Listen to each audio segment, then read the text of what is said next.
নমস্কার বন্ধুরা, মানবীর রান্নাঘরে আপনাদের সবাইকে স্বাগত জানাই। আমার আজকের রেসিপি মুলো দিয়ে মুসুর ডাল। অত্যন্ত সুস্বাদু এবং সহজ একটা রেসিপি।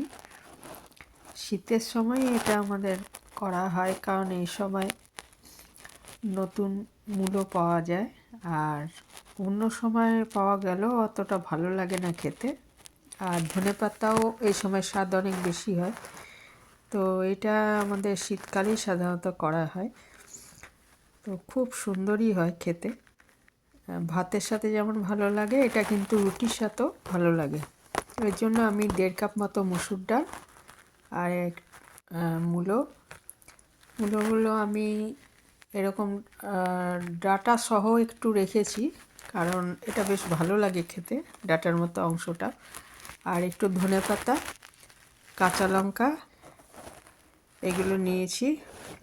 ডালটা 4-5 বার করে খুব ভালো করে কচলে ধুয়ে নিতে হবে, যাতে পাউডারের মতো অংশটা বেরিয়ে যায়। তারপরে এটাকে আমি প্রেসার কুকারে একটা সিটি দিয়ে সেদ্ধ করে নেব। আর মূলোগুলো এইভাবে কেটে নিয়েছি, ওই ডাটার মতো যে দিকটা শাক থাকে আর কি, ওই অংশটা একটু লম্বা লম্বা করে কেটেছি। আর তলার অংশটা, মূল অংশটা, ওটা একটু গোল গোল করে কেটেছি। আপনারা যেরকম ইচ্ছা সেরকম সাইজ শেপ দিতে পারেন আর কি, কাটতে পারেন সেরকম শেপে। এই যে প্রেসার কুকারে আমি পরিমাণ মতো জল নিয়ে আর 1/2 চামচ নুন নিয়ে এটা সেদ্ধ করে নেব। আগে একটা সিটি দিয়ে নেব, শুধু একটা সিটি যথেষ্ট। তারপরে ওটা ঠান্ডা করতে দিলাম। আর এদিকে একটা প্যানে একটু সর্ষের তেল নিয়ে নিয়েছি। সেটার মধ্যে আমি তেলটা ভালো করে গরম হয়ে গেলে 5 ফোড়ন এটা দেব। ফোড়ন হিসাবে আমি ব্যবহার করব 5 ফোড়ন। 5 ফোড়নটা দিয়ে ওই আর দিয়ে দিচ্ছি 3টে শুকনো লঙ্কা, আগে ভেজে নিচ্ছি, নিয়ে তারপরে 5 ফোড়নটা দেবো। শুকনো লঙ্কাটা ভাজা ভাজা হয়ে গেলে 5 ফোড়ন দেবো। এবার যে 5 ফোড়নটা দিয়ে বেশি সময় কিন্তু রাখবো না, মানে বেশি কালো করে ভাজবো না, হালকা করে ভেজে নেব। কারণ 5 ফোড়ন বেশি ভাজা হলে কিন্তু তিতো হয়ে যায়।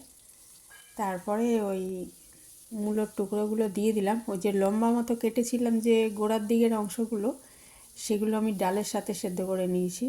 আর এই অংশটা, এটা আমি একটু নুন আর হলুদ দিয়ে, নুনটা বুঝে দিতে হবে, কারণ ডাল সেদ্ধ করার সময়ও আমি নুন দিয়েছি। তা সেটার পরিমাণ মতো আবার 1/2 চামচ মতো নুন আমি এই মূলোগুলো ভাজার সময় দিয়ে দিলাম। একটু ভেজে নেব, নিয়ে এর মধ্যে এটা কিন্তু একটু জল দিয়ে আমি ঢাকা দিয়ে সেদ্ধ করে নেব। কারণ পুরোটা আমি ডালের সঙ্গেও করতে পারতাম, কিন্তু এইভাবে করলে খেতে ভালো লাগবে বেশি। ওই জন্য মূলোটাকে একটু আলাদা ভেজে নিচ্ছি। আর অনেকে এটা আগে ভাপ দিয়ে নেন, কিন্তু এটার দরকার নেই, কারণ একদমই মানে নতুন উঠেছে, তো এটা একটু ভেজে সেদ্ধ করে নিলেই হয়ে যাবে। আমি 6-7 মিনিট এটা ঢাকা দিয়ে সেদ্ধ করে নেব। ডাল তো সেদ্ধ করা রয়েছে, ওটা নিজে থেকে ঠান্ডা হতে দিয়েছি।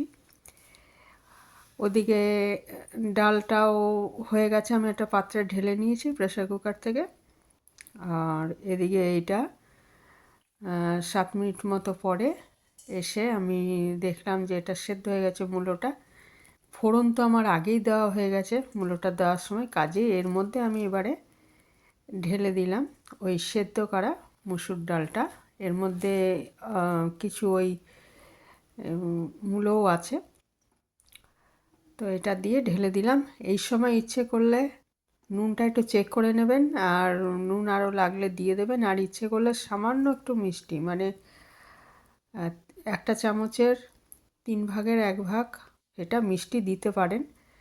আর যারা মিষ্টি পছন্দ করেন না বা চলবে না মিষ্টি, তারা ওটা স্কিপ করবেন, দেবেন না। সামান্য একটু মিষ্টি দিলে ডালটা খেতে ভালো হয়। এমনি ডালে তো মিষ্টি দেওয়া হয় না, কিন্তু যেহেতু এটা মূলো দিয়ে করা হচ্ছে, এটা সবজি দিয়ে করা হচ্ছে, খুব সামান্য দিতে পারেন। দিয়ে এটাকে ধনেপাতা দিয়ে আমি ঢাকা দিয়ে 1 মিনিট মতো ঢাকা দিয়ে এটা রান্না করে নিচ্ছি। তাহলেই ডালটা রেডি হয়ে যাবে। ধনেপাতাটা একদম লাস্টেও দিতে পারেন, মানে একদম গ্যাসটা বন্ধ করে তারপর ধনেপাতাটা দিয়ে ঢাকা দিয়ে রেখে দিতে পারেন। ধনেপাতাটা তো আর সেদ্ধ হওয়ার কিছু নেই।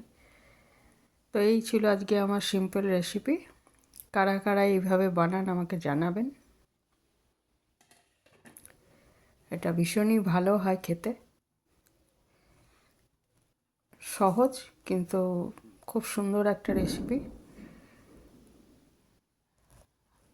আর স্বাভাবিকভাবেই খুব উপকারীও, কারণ মূলোতে প্রচুর ফাইবার আছে, তো ওই জন্য খুবই আর কি উপকারী মূলোটা।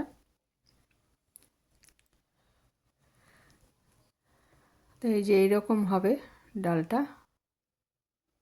আমার একটু মানে আর একটু পাতলাও করতে পারেন,